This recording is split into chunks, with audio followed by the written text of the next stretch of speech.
people of God. Thanks be to God. Please be seated.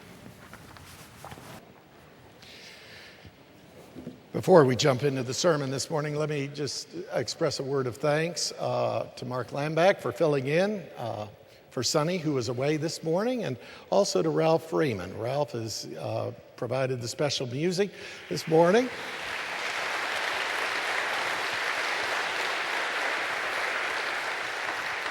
I've had Ralph come to churches that I've been at for, 25 years, 30 years, Ralph, something like that. And now he's a member of this church, so I get to have him on a regular basis. And glad you did that. Well, as you know, this morning, we're continuing a series of sermons on the letter of James under the general theme, Practical Christianity. And I don't want us to get bogged down with this series. Sometimes that sort of thing can happen. You get about halfway through a series of sermons and people get a little weary and wonder how long you're going to stay with it. And I don't want that to happen to us. So this morning, as we begin this sermon, I'd like for us to just have a little bit of fun with one another. And I'd like for us to begin this morning's message with a bit of an interactive activity. I want to just invite you to do a couple of things. First of all, I just want you to turn to the person next to you, and I want you to tell that person your favorite color. Your favorite color. Okay, go ahead.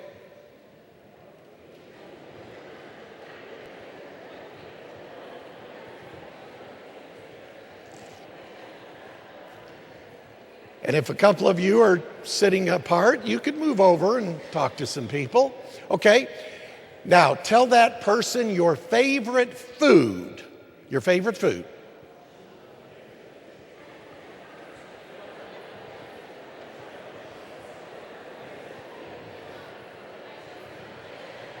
Okay, now tell that person your favorite, ready? College football team.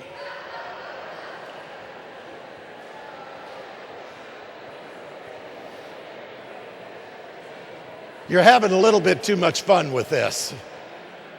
Okay, let's see where we are, shall we?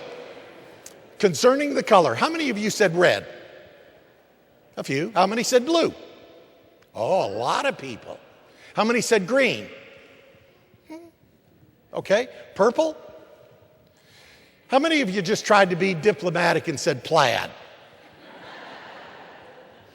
Okay, let's move on to the food. How many of you said steak? Fish? Okay. Pasta? How many of you just moved straight to the desserts and said ice cream? All right, let's talk about college football. You know where I'm starting. How many of you said the University of Georgia? Okay, a good many. How many said Tech? Okay, a good many. How many said South Carolina? Couple. Auburn.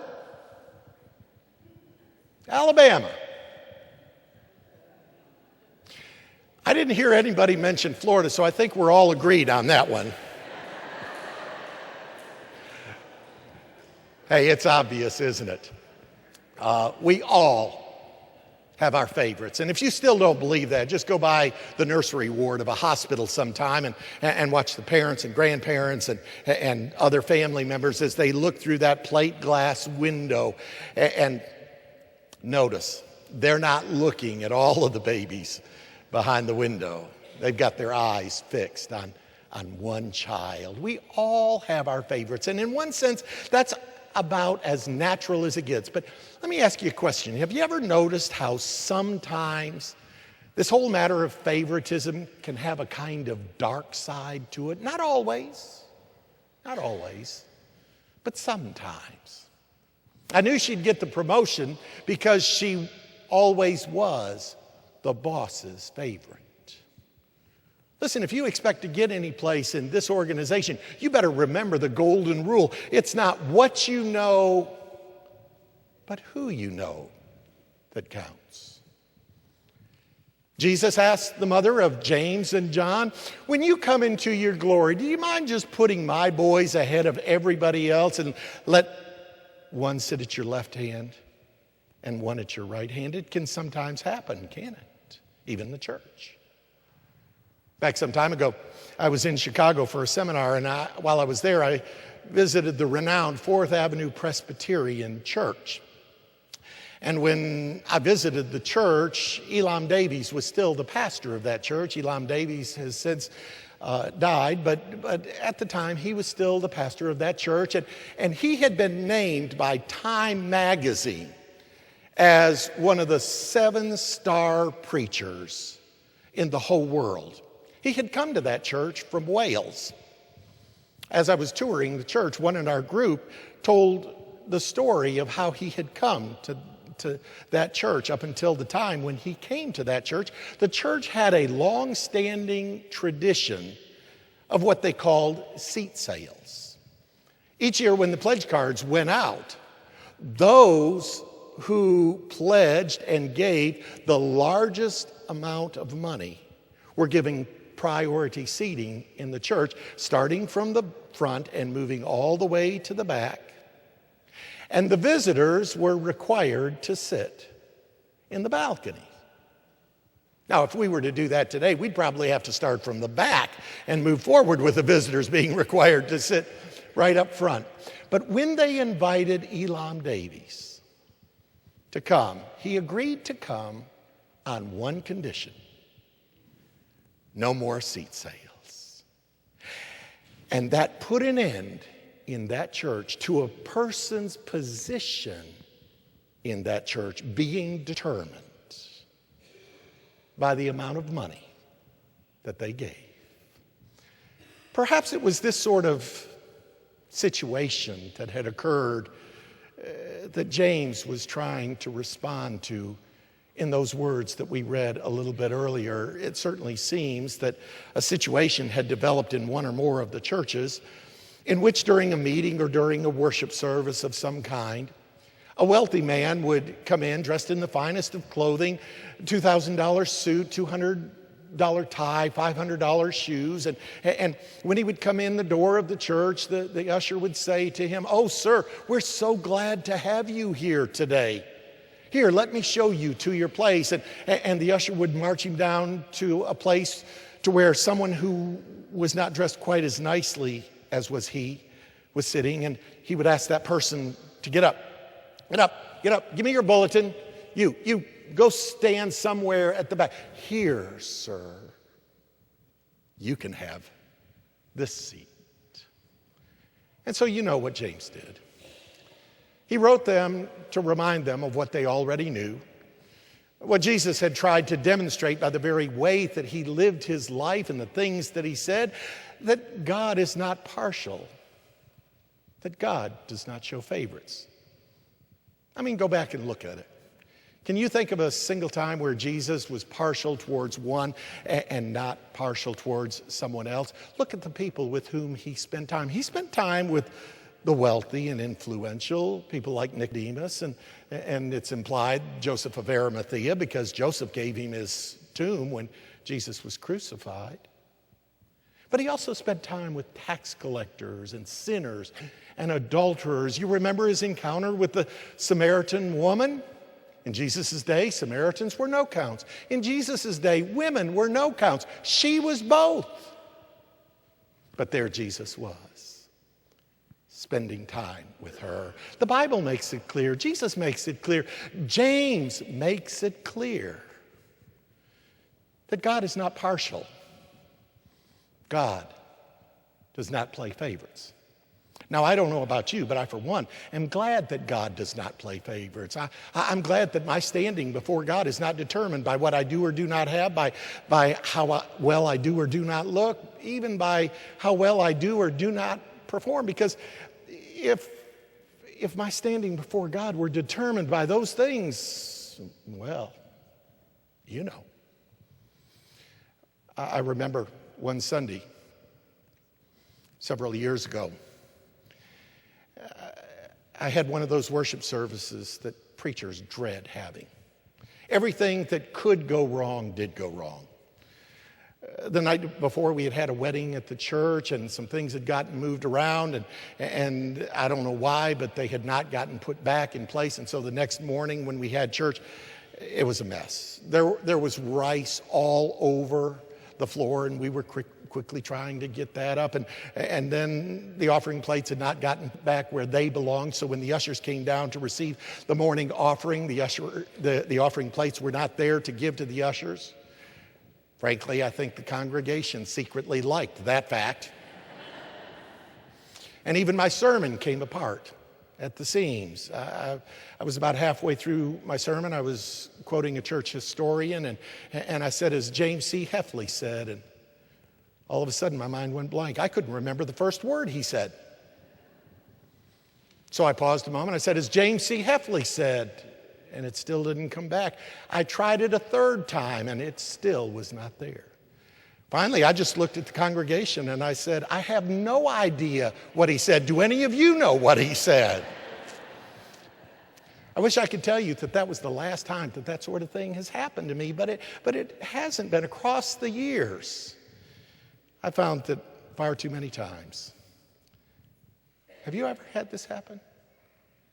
Far too many times there has been a great distance between who I wanted to be and what I wanted to do, and who I actually was and what I actually did. So I, for one, am glad that God is not partial.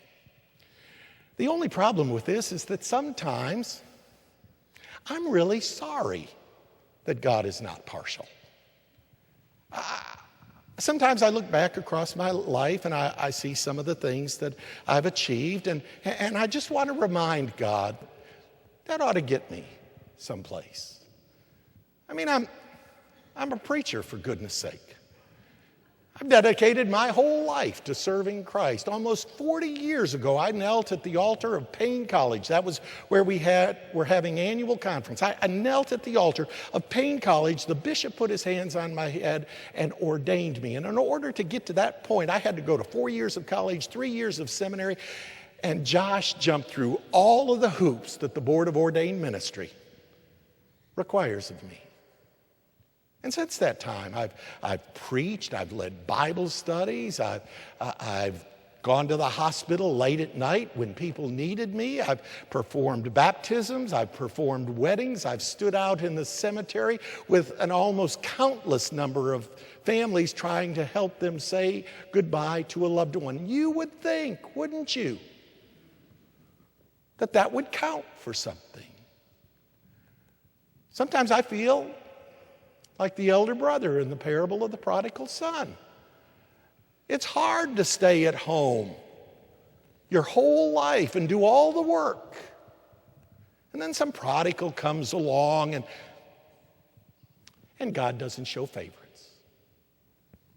He just throws a big party for the prodigal. Sometimes this God is not partial stuff seems a bit unfair. So I'll be honest with you, for me it's a mix.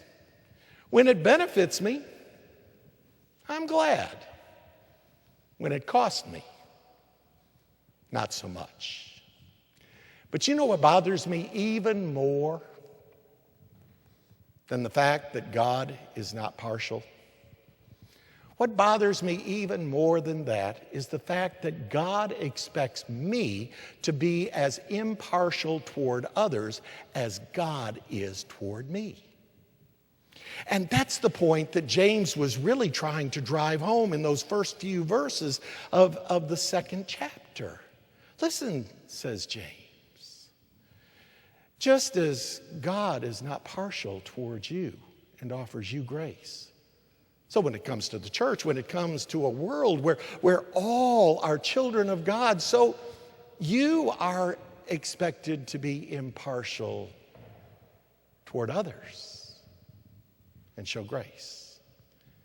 To me, that's bothersome, because it means that I am to treat with as much dignity and respect the person who lives in a cardboard box on the side of the street as I do a corporate executive. It means that I'm to show no distinction between those who show up here in the middle of the week at the church needing some financial help and those who make significant contributions to this congregation.